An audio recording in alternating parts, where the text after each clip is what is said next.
Visiting hours were long since over at Florence, but the Bureau of Prisons had accommodated a request from a fellow Fed. It was actually 12 a.m. on the dot. A fitting time, Pine felt, because didn't monsters come out only at the stroke of midnight?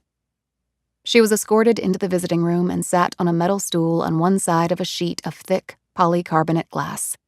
In lieu of a phone, a round metal conduit built into the glass provided the only means to verbally communicate. On the other side of the glass, the inmate would sit on a similar metal stool bolted into the floor. The seat was uncomfortable. It was meant to be. If he hollers, let him go. She sat awaiting him, her hands clasped and resting on the flat, laminated surface in front of her. She had pinned her FBI shield to her lapel because she wanted him to see it. She kept her gaze on the door through which he would be led. He knew she was coming. He had approved her visit, one of the few rights he possessed in here. Pine tensed slightly when she heard multiple footsteps approaching.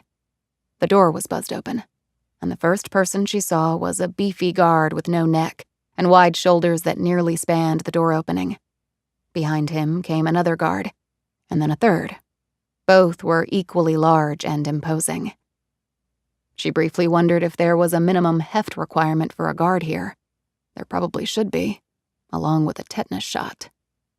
She dropped this thought as quickly as she had acquired it, because behind them appeared a shackled Daniel James Torr, all 6 feet 4 inches of him. He was followed in by a trio of other guards. They effectively filled the small enclosure. The rule of thumb here, Pine had learned, was that no prisoner was moved from one place to another with fewer than 3 guards. Apparently, Torr warranted double that number. She could understand why. Torr had not a hair on his head. His eyes stared blankly forward as the guards seated him on his stool and locked his chains into a steel ring set into the floor. This was also not typical of the visiting policy here, Pine knew. But it was obviously typical for 57-year-old Torr. He had on a white jumpsuit with black, rubber-soled shoes with no laces.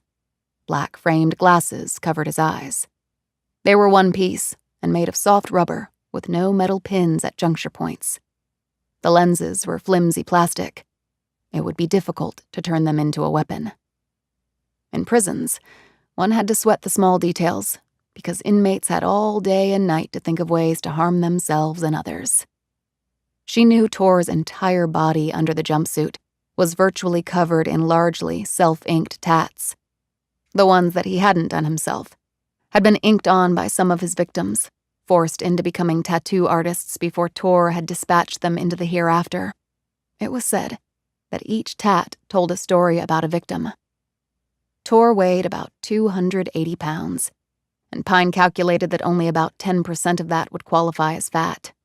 The veins rippled in his forearms and neck. There wasn't much to do in here except work out and sleep, she assumed. And he had been an athlete in high school. A sports star, really. Born with a genetically gifted physique. It was unfortunate that the superb body had been paired with a deranged, though brilliant, mind. The guards, satisfied that Torr was securely restrained, left the way they had come. But Pine could hear them right outside the door. She was sure Torr could as well. She imagined him somehow breaking through the glass. Could she hold her own against him? It was an intriguing hypothetical, and part of her wanted him to try. His gaze finally fell upon her and held. Atlee Pine had stared through the width of glass or in between cell bars at many monsters, a number of whom she had brought to justice. Yet Daniel James Torr was different.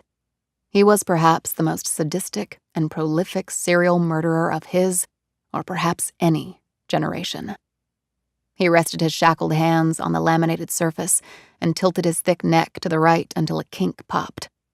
Then he resettled his gaze on her after flicking a glance at the badge. His lips curled momentarily at the symbol for law and order. Well? He asked, his voice low and monotone. You called this meeting. The moment, an eternity in the making, had finally come. Atlee Pine leaned forward, her lips an inch from the thick glass. "Where's my sister?" Eeny, meeny, miny, mo.